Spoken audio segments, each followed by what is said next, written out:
فصل ثالث حدیث نمبر 1451۔ ابن جریج رحمۃ اللہ بیان کرتے ہیں، عطا رحمۃ اللہ نے ابن عباس اور جابر بن عبداللہ رضی اللہ عنہم کے واسطے سے مجھے بتایا، انہوں نے فرمایا عید الفطر اور عید الاضحیٰ کے لیے اذا نہیں کہی جاتی تھی۔ پھر میں نے کچھ مدت بعد عطا سے اس بارے میں دریافت کیا تو انہوں نے مجھے بتاتے ہوئے کہا، جابر بن عبداللہ رضی اللہ عنہ نے مجھے بتایا کہ نماز عید الفطر کے لیے امام کے آنے سے پہلے یا اس کے آنے کے بعد کوئی اذان نہیں ہوتی تھی۔ اذان و اقامت والی کوئی چیز ہی نہیں تھی، اس روز اذان تھی نہ اقامت۔ رواہ مسلم۔ حدیث نمبر 1452۔ ابو سعید خدری رضی اللہ عنہ سے روایت ہے کہ رسول اللہ صلی اللہ علیہ وسلم عید الاضحیٰ اور عید الفطر کے لیے تشریف لاتے تو آپ سب سے پہلے نماز پڑھتے۔ جب آپ نماز پڑھ لیتے تو آپ کھڑے ہو کر لوگوں کی طرف متوجہ ہوتے، جبکہ لوگ اپنی اپنی جگہ پر بیٹھے ہوتے تھے۔ اگر آپ صلی اللہ علیہ وسلم نے کوئی لشکر بھیجنا ہوتا تو لوگوں سے اس کا تذکرہ فرماتے، یا اس کے علاوہ کوئی اور ضرورت ہوتی تو آپ اس کے متعلق انہیں حکم فرماتے۔ آپ صلی اللہ علیہ وسلم فرماتے، صدقہ کرو، صدقہ کرو، صدقہ کرو، اور خواتین سب سے زیادہ صدقہ کیا کرتی تھی۔ پھر آپ صلی اللہ علیہ وسلم گھر تشریف لے جاتے۔ یہ معمول ایسے ہی رہا حتیٰ کہ مروان بن حکم کا دور حکومت آیا تو میں مروان کی کمر پر ہاتھ رکھ کر نماز عید کے لیے روانہ ہوا، حتیٰ کہ ہم عیدگاہ پہنچ گئے۔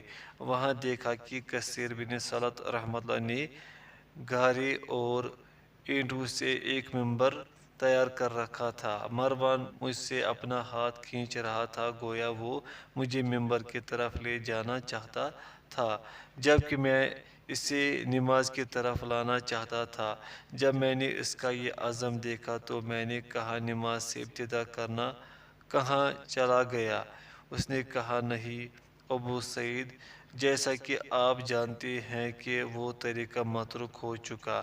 میں نے کہا، ہرگز نہیں، اس ذات کی قسم جس کے ہاتھ میں میری جان ہے، میرے علم کے مطابق تم خیر و بلائی پر نہیں ہو۔ انہوں نے 3 مرتبہ ایسے ہی فرمایا، پھر وہ ممبر سے دور چلے گئے۔ رواہ مسلم۔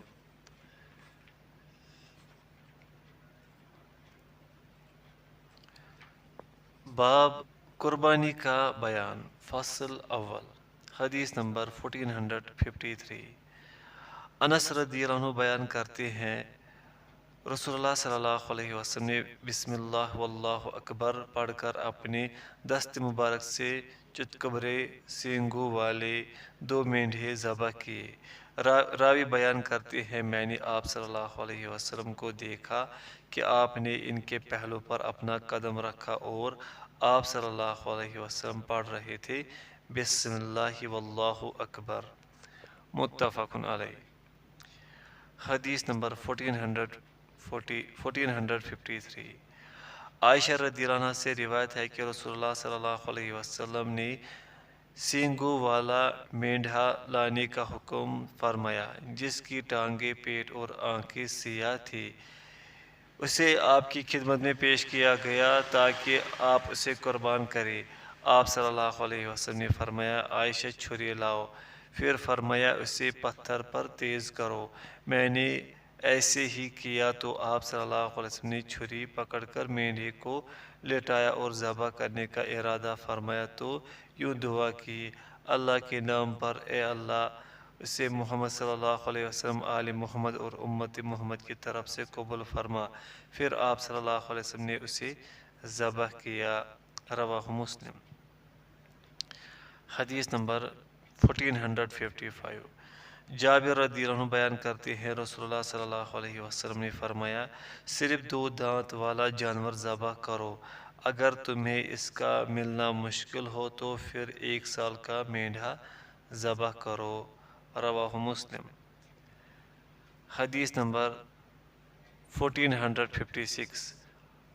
عقبہ بن عامر رضی اللہ عنہ سے روایت ہے کہ نبی صلی اللہ علیہ وسلم نے انہیں کچھ بکریاں دی تاکہ وہ قربانی کے لیے آپ کے صحابہ رضی اللہ عنہم میں تقسیم کر دی جائے۔ تقسیم کے بعد بکری کا 1 سال کا بچہ باقی رہ گیا تو انہوں نے رسول اللہ صلی اللہ علیہ وسلم سے اس کا تذکرہ کیا۔ آپ صلی اللہ علیہ وسلم نے فرمایا اسے تم ذبح کر لو، اور ایک دوسری روایت میں نے عرض کیا اللہ کے رسول میرے حصے میں جزا 1 سال سے زائد عمر کا جانور آیا ہے، تو آپ صلی اللہ علیہ وسلم نے فرمایا اسے تم ذبح کر لو، متفق علیہ۔ حدیث نمبر 1457، ابن عمر رضی اللہ عنہما بیان کرتے ہیں نبی صلی اللہ علیہ وسلم گائے اور اونٹ عیدگاہ میں ذبح کیا کرتے تھے، رواہ البخاری۔ حدیث نمبر 1458، جابر رضی اللہ عنہ سے روایت ہے کہ نبی صلی اللہ علیہ وسلم نے فرمایا گائے اور اونٹ 7 آدمیوں کی طرف سے قربانی کے لیے کافی ہے، مسلم، ابو داود، اور الفاظ حدیث ابو داود کے ہیں۔ حدیث نمبر 1459، ام سلمہ رضی اللہ عنہ بیان کرتی ہیں رسول اللہ صلی اللہ علیہ وسلم نے فرمایا جب ذی الحجہ کا عشرہ شروع ہو جائے اور تم میں سے کوئی قربانی کرنے کا ارادہ رکھتا ہو تو وہ اپنے بالوں اور جلد سے کوئی چیز نہ اتارے، اور ایک دوسری روایت میں ہے وہ اپنے بال کٹوائے نہ ناخن، اور ایک روایت میں ہے جو شخص ذی الحجہ کا چاند دیکھ لے اور وہ قربانی کرنے کا ارادہ رکھتا ہو تو وہ اپنے بال کٹوائے نہ ناخن، رواہ مسلم۔